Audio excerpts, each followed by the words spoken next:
Hello guys! Nandito na naman tayo. Siyempre, good morning muna dyan at good evening rito. Eto ha. Guys, may pag-uusapan lang tayo. Pag-usapan natin itong bagay ngayon na galit itong si Chupetra. Lampas sa tagig ang panggagalaiti nitong si Chupetra kay Ping Lacson ngayon.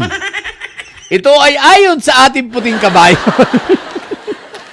Basahin natin ha. Basahin natin itong pinost ni Senator Ping. Ang sabi niya rito, DPWH hihinto ang proyektong kaugnay ng illegal reclamation sa Taguig.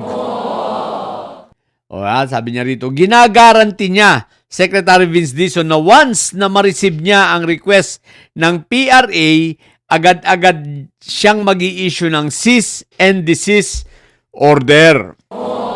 Para hindi lumala ang ginagawa doon kung saan sayang ang pera ng gobyerno na binabayaran sa contractors na di naman tama at kulang-kulang kasi panambak. Hindi talaga slope protection. Ako po, ano ito?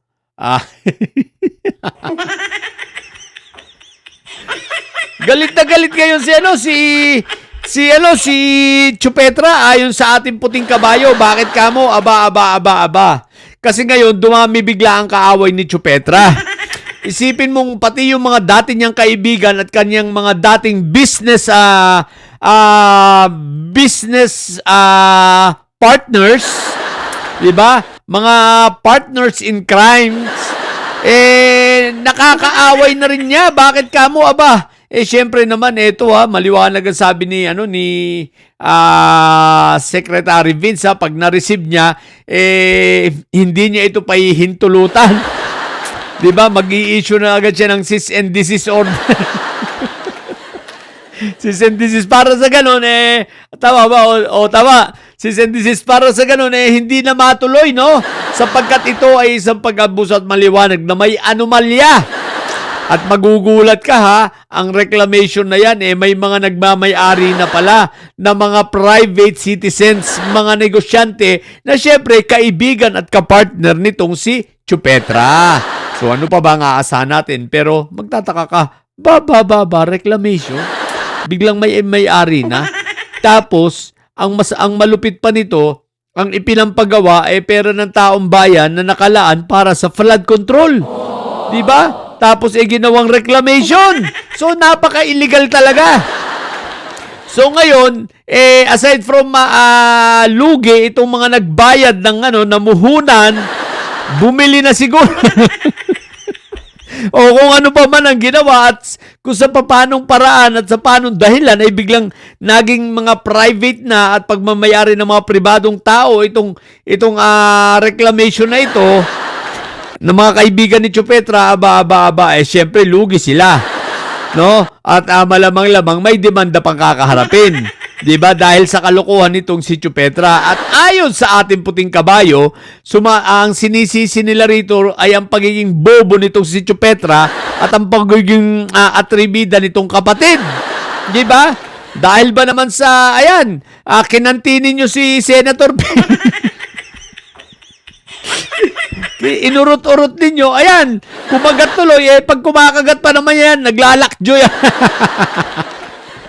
Hindi kayo bibitawan. Kaya itong si Chupetra, hindi talaga ito bibitawan. Ngayon, damay-damay na ito. Yun ang malupit, no? Pati yung mga business partners nitong mga magkakapatid na sila Chupetra, magkakapatid na mga Kawatano, damay-damay na. Kaya ngayon, si Chupetra, hindi na lang si Senator Ping ang kaaway. Pati ang DPWH, makakagalit na niya. Pero ito ang matindi-tindi. Pati yung mga private citizens ng mga dati niyang partners ay kagalit na rin niya ngayon. Galit na sa kanya, di ba? Aba, ang laki ba naman ng nalugi? Malamang-lamang makukulong pa. At sabi nga ng mga ito, ayaw nilang matulad dito sa mga kaibigan nitong si Mike Diferencia na nadamay dahil dito sa kabubuhan nitong si Marco Tae. At kasama nila ngayon nakakulong doon sa Bilibid, hindi Bilibid, sa City Jail sa Payatas, no? So etong mga to, syempre kinakabahan, ang sarap ng buhay laya, mangunguluhan sila. At ang malupit-lapit pa nito, baka masama sila sa kasong plunder. 'Di ba? Baka madawit sila. At yun ang kinatatakutan nila. Blunder naman talaga to, no? Hindi to blunder, ha? Blunder talaga. So ngayon, kaya congratulations sa iyo, ha? Kumusta ka naman? Pia madamdamin. Tawagin na lang natin si Ninang Pia. Para naman hindi umiiyak si Ninang Pia natin. Ninang Pia, kumusta ka na po? Mukhang madadali ka rito, ha? Handa ka na ba? Diba? Kasi damay-damay na ito sa kabubuan ng kapatid mo na, damay ka na. So, at least Ninang Pia, kinumusta ka namin, ha? So, Chupetra, dumadami ang kaaway mo, dumadami ang kagalit mo, at ikaw ngayon ang tawag dito, alumpihit na ang yumpit mo, panay na ang igit mo. Sino ba naman ang hindi mapapaigit, ha? Isipin mo, kung mangungulungan ka ng Nobel. Tapos yung mga anak mo, naku po, Chupetra, kawawa naman. May mga anak ka pa naman. Paano na sila? Pag nakulong ka. Ay, may anak ba si Chupetra? Parang wala. Ay, hindi, meron. Di bale, mag-e-enjoy ka naman sa loob. Kaya lang, paano na si Mama Lani mo? Si Mayor Lani, bahala ka. Pag nasa loob ka, baka makalantari ng iba yan. Alalahanin mo, sana nakita mo si kung paano na nga itsura ngayon ni Hanilet, nung makulong si Fentaboy. Natuyo. Patay ka ron. Yari ka, Chupetra ka, ha? Kaya mag-iingat ka. Naku po, pero wala na. Ito na ang bagay na hindi mo na matatakasan. Hindi mo na. Wala nang paraan para ito ay matakbuhan mo pa, no? Sapagkat unang-una, hindi ka na makagaya na binibining baklang hari na makakatakbo basta-basta, no?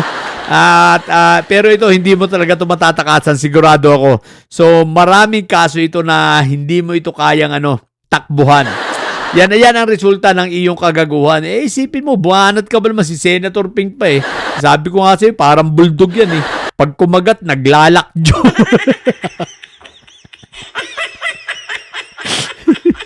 Naglalakjo yan, Ayun, nung kagating ka, wala nang kawalayan. Wala nang bitawan yan.